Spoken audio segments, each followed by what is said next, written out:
In the beginning, as we began addressing our human friends, most had an awareness of source energy, sort of, kind of, maybe, but few understood the power of their Abrahams or their Denalis or their source energies. And so we began talking about you in your physical form and your inner being, and we began helping you to consciously establish the relationship between who you are physically and who you are non-physically. And then we introduced to you a clearer way of understanding what your emotions are about, that your emotions are your indicator of that blend between you and you. And the better you feel, the more blended you are, and the worse you feel, the less blended you are. And so at first we wanted to introduce you to the other part of you, which sort of served to separate you more than we wanted to, but to make you aware that there was another part of you, we had to define who that part of you was and what that part of you does, and how that non-physical part of you existed before this physical part of you existed, and that non-physical part of you exists even now that this physical part of you exists, and how you actually have 2 points of attraction, because you here in this body, law of attraction is responding to what's active within your vibration, but your non-physical Denali is also a point of attraction that non-physical energy is responding to too, and that law of attraction is responding to too. So when law of attraction is responding to 2 parts of you, you can feel the harmony or discord of the response of law of attraction to those 2 active vibrations. You see what we're getting at? So first, you didn't know this part of you existed. Then we activated your awareness that this part of you exists. And ever since then, we've been wanting you to blend those 2 parts. And that's what I'm doing right now. But what you just said, your opening words to us about that part of you, were more separated in nature than blending in nature, because you said something that is absolutely not true, that you cannot do things that that other part of you can do. And without you, the desire to do those things would not even exist. You in your physical form are the reason that the exploration of the contrast is putting rockets of desires into the vortex. You in your physical form are the reason for the expansion. Creation is happening because of what you're doing. And so if anything, you said that backwards. Source energy would have nothing to do if it were not for us in physical form stirring it up and acknowledging that it could be more. You hear it? Yeah. Word.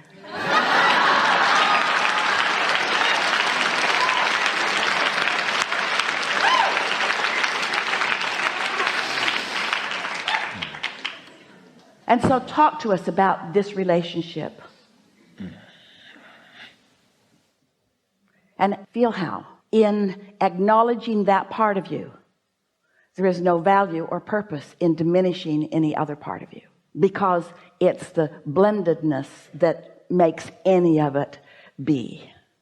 Yeah? I can definitely feel the blendingness become more blended and blended with growth and development of myself, of me identifying myself. And when we have a question for you. Can life cause you to ask for something, and before you let it in, can you accept that you have experienced expansion and growth, even though you are not comprehending it yet and you're not living it yet? In other words, when that step 2 has happened, then it's easy to know what else to do. And isn't the satisfaction of your life really, doesn't that come when there's something that you have vibrationally expanded to, and now you deliberately close that gap so that there's no difference between the expansion that your inner being is living as a result of your asking and what you are living as a result of your asking and allowing? You see, when you ask for something, it's easy for us because we just go to what you've asked for. We don't ponder your past and use that as an excuse to slow you down. When you ask, we go right there. That's why when you ask, it is given. Someone should write a book. When you ask, it is given. But then the lag time is all humaning. Yeah. We know you came to talk about some things, and we are enjoying how you start out with a premise that you are pretty sure of with a slight tentativeness about. We have a conversation and it shores up what you know, and then off you go again. So where are you now? I'm in the future now, right? And so, In the future? yeah, I'm in the future, right? It's like, so The future of manifestation, but you're in the present of the situation of the energy, yes?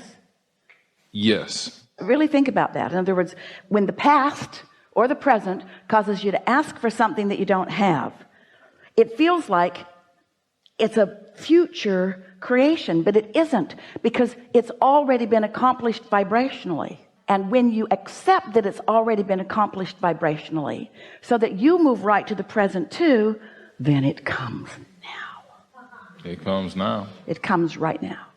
And that lag time that we were talking about, that blurred line between past, present, and future, it becomes irrelevant.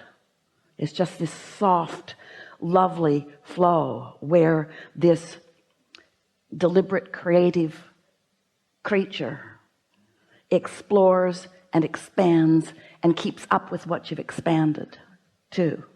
Yeah. I can definitely agree, because I feel it expanding, and I feel. So when you feel it expanding, what's the emotion within you about it? Because this is really what we want this gathering to be about. Esther has been saying out loud to herself mostly, and to anyone else who is patient enough to hear her out, I want to own my stuff. I want to own my vibration. If I'm speaking from Esther, if I'm getting something from you that isn't pleasing to me, if you are disrespecting me, or if you are misunderstanding me, or if you are whatever, Esther wants to acknowledge that she's got something going on in her belief system that is active, that is calling that, because there's only attraction, there's no assertion. So if there's only attraction, then whatever she's getting from wherever she's getting it, she's attracting it. Well, it feels like it's assertion when you don't want it. It feels like it's assertion when your words say something different. But when you start acknowledging that maybe my words are saying one thing and my attraction is saying another thing. So what's going on with so many people is that they are attracting through vibration, which is always the way that it is, but they're using words that sound different. And so it's like calling it with your vibration, but trying to hold it off with your words, which gives you a feeling of frustration. But when you accept that I'm attracting all of it, when you own whatever comes, then you have control. But until you are willing to admit, it took a gas line and a water line to get Esther's attention, that she had desires that she was not allowing to be fulfilled because she had beliefs that were not allowing them to be fulfilled. And relative to construction, it was really easy for her to acknowledge how she was doing that, because she had all those stories of all of those things that had gone wrong in the past that she knew were active in her vibration now. But you've got all kinds of things going on with other people in relationships, the way you feel about your mother, the way you feel about your daughter, the way you feel about whoever it is, what you have been thinking. We like this so much. What you have been thinking. Are you with us? What you have been thinking. Stay with us. What you have been thinking, you probably still are thinking. What you have been thinking, you probably still are thinking. You don't have to, but you probably still are thinking it, because the momentum of what you have been thinking makes it more likely for you to continue to think it. Well, how do you know? How do you catch yourself doing that? How do you figure out when you're thinking something that is clogging up your new desire? The pipe groans. The pipe in the attic groans. The pipe under the ground groans. The pipe within you groans. It feels like negative emotion. I'm asking for stuff I'm not letting flow because I've got this habit of thought that is bogus. It's flawed. It's based on the past. It has nothing to do with now. And my inner being isn't thinking it, so why am I? That cleans it up really fast. This was a new conversation, a really good conversation. We don't find much in your vibration that's got your pipes pinched off. Your pipes feel pretty wide open to us. But every day, you're going to find beliefs that challenge that. And every day, your work is to talk those beliefs into a new place of allowing. And the easiest way to talk a belief that's blocking something into a new place of allowing is to change the subject. Word. Get off of it. Don't try to defend it. And most important, don't try to explain it to anybody else, because they're not going to get it. Oh, I had this experience I would like to tell you about. And if you look deep into their eyes, they're looking back at you and they're saying, please don't. Please don't. Please don't tell me about it. Did we get it enough? Yeah. Really, really good conversation. Oh, yeah, absolutely.